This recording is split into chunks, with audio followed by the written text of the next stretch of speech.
conmueve a todos, se hace muy difícil venir a trabajar para nosotros en días así, ni imposible ponerse en el lugar de ellos. Pero, ¿qué podemos hacer como sociedad en estos momentos? ¿Cuál es la primera reflexión que a cada uno de ustedes les genera una circunstancia como esta? Bueno, lo primero es que las lágrimas de Noé creo que es lo que sentimos todos y todas, ¿no? El dolor, la indignación. Lo primero que nos surge decir es no queremos más, no queremos más que esto le pase a nuestros niños y a nuestras niñas, ¿no? Valentina, Brisa, Felipe, que arrancamos el año, y toda la cantidad de chiquilines que no terminan de esta forma tan trágica, pero que viven abusos crónicos. Me parece que esto que estamos haciendo es una buena cosa, que es poner el tema sobre la mesa, es mirarlo, es querer enfrentarlo, porque cuando uno esconde estas cosas o cuando uno trata de dar explicaciones que las deja lejanas, piensa que esto pasa en otros lugares, que le pasan a otras personas, me parece que es justamente la peor de las salidas.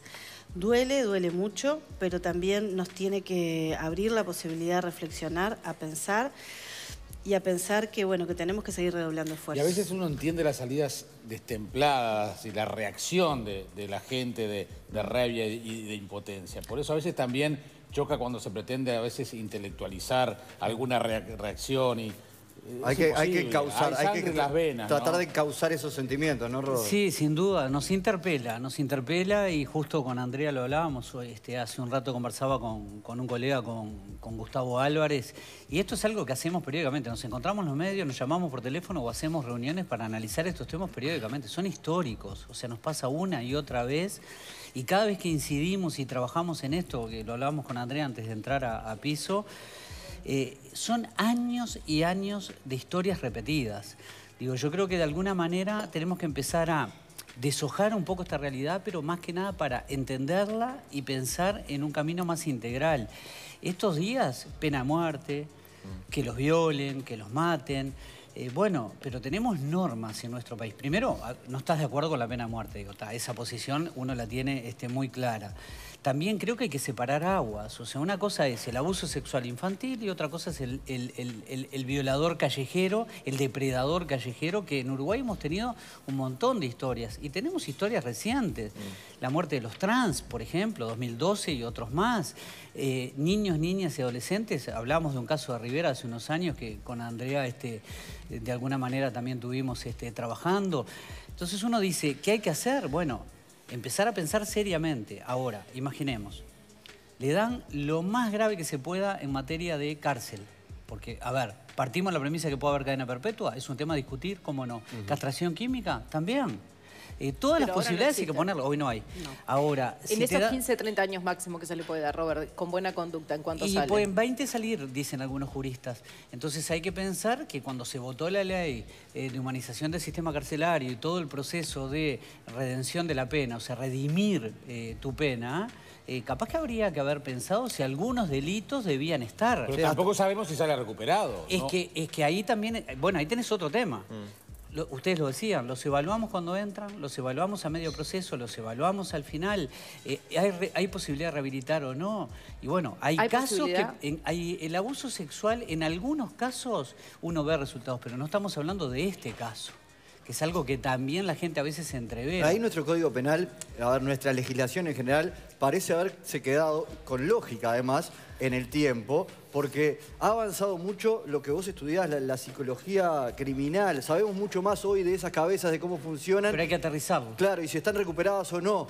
Pero hay que aterrizarlo y hay que darle las herramientas a quienes tratan con ellos para que efectivamente se analice, entre otras cosas, sin duda. Si se recuperaron o no. Y a eso agregale la mirada de todas las patas de este problema, que Andrea eso lo tiene mucho más claro, pero digo, el trabajo que hay que hacer con niños, niñas y adolescentes es salado. ¿Cuáles son esas a mí me parece que, claro, que hay un tema que tiene que ver con analizar todo lo punitivo, lo represivo, que siempre llegamos tarde, y hay un tema que tiene que ver con, bueno, cómo trabajamos para que nuestros gurises no estén expuestos. cambiar esto. Expuestos van a estar. ¿Qué herramientas les tenemos que dar a ellos para porque- cuidarse, salvarse de esto? Exacto, porque expuestos van a estar, o sea, abusadores sexuales intrafamiliares, de afuera, o sea, siempre van a haber. Entonces, Hay que darle las herramientas. hay que darles las herramientas, hay que dejar de tener miedo de hablar de sexualidad, hay que empezar a hablar con ellos desde que son chiquitos, de que su cuerpo es de ellos, de que se cuiden, de que pidan ayuda, tener relaciones Andrea, ¿qué pasa cercanas, cuando eso no afectivas. sucede en el hogar o no está preparado el contexto familiar? Y bueno, ahí justamente, ¿no? Muchas veces son gurises que están más fragilizados porque no Vulnerables. tienen ese fortalecimiento, porque han aprendido además que muchas veces, saliéndonos totalmente de estos casos, ¿verdad? Claro, por eso, no, cuando pero en sucede algunas intrafamiliar, como situaciones- decíamos, que eso parecería ser lo normal. Bueno, claro, sí, el 87% de las violencias sexuales se dan o por un familiar o por una persona conocida. Siempre, en la mayoría de los casos, algún conocimiento previo hay, o sea que en general los niños son enganchados porque hay algún conocimiento Incluso previo. en las redes ahora. Bueno, hoy tenés las Bueno, redes que claro, juegan un papel claro. fundamental. Claro, De que exposición. de exposición y que a través de eso se puede ir generando como una suerte de amistad entre un adulto Claro, y un niño y que bueno, eso después se convierta Más hay que hablar con en ellos esto. para que tengan claro que si algún día pasa algo y se da una situación de abuso, sepan que está pasando eso, ¿no? Eso de que vos decías, el cuerpo es de reconozcan, ellos claro. y que sepan reconocer qué puede y qué no puede hacer un adulto con ellos, ¿no? Cuidarse en ciertas cosas, por ejemplo, en casos que no tienen este final tan dramático, pero de noviazgos que se hacen por internet, de adultos que se hacen pasar por adolescentes, que les piden fotos a las chiquilinas, sin ropa, y que después las viralizan. O sea, realmente... O cuando les dicen no le cuentes a tus padres que esto, que lo otro. Esas son señales que hay que tener en cuenta. Es- Sí. Exactamente. Bueno, Andrea, vimos alguna imagen ya, ¿no? Que la Red Uruguaya de Lucha contra la Violencia Doméstica y Sexual, donde vos sos integrante con Presidencia, ayer lanzó una campaña como para intentar sensibilizar. Ya se viene haciendo, pero es un cambio que está costando mucho. Esta puntual, ¿a qué aborda? Esa aborda a que entendamos que la violencia no es parte de un psicopático enfermo y extraño que la genera, sino que la violencia está muy cercana a las relaciones de desigualdad. Entonces esta campaña lo que busca es desnaturalizar y de alguna manera transformar esas relaciones de desigualdad en lo cotidiano y en lo pequeño. Claro. Que a veces pareciera que están como muy alejados de estos trágicos finales, es cierto, pero que hay una base que tenemos que transformar, una base en la igualdad, ¿no? En las relaciones entre varones y mujeres.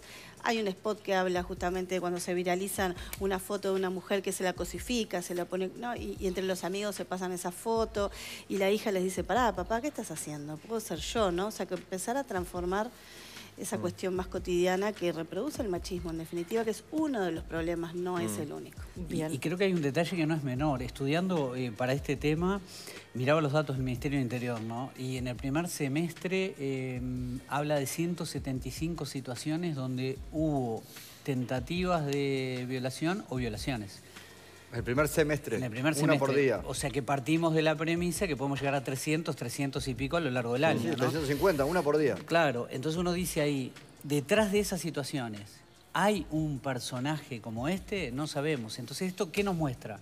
Lo difícil que es abordarlo. Claro. La necesidad de cada uno de nosotros de tener los pies sobre la tierra, una mirada muy elevada, pero mucho trabajo, que es integral. O sea, Andrea, vos querías tenés que ponerle otra hablar onda. algo. Claro, otra vista de este tema. ¿Qué pasa por la cabeza de una persona que le paga a una gurisa de 16 Sí. años por tener sexo?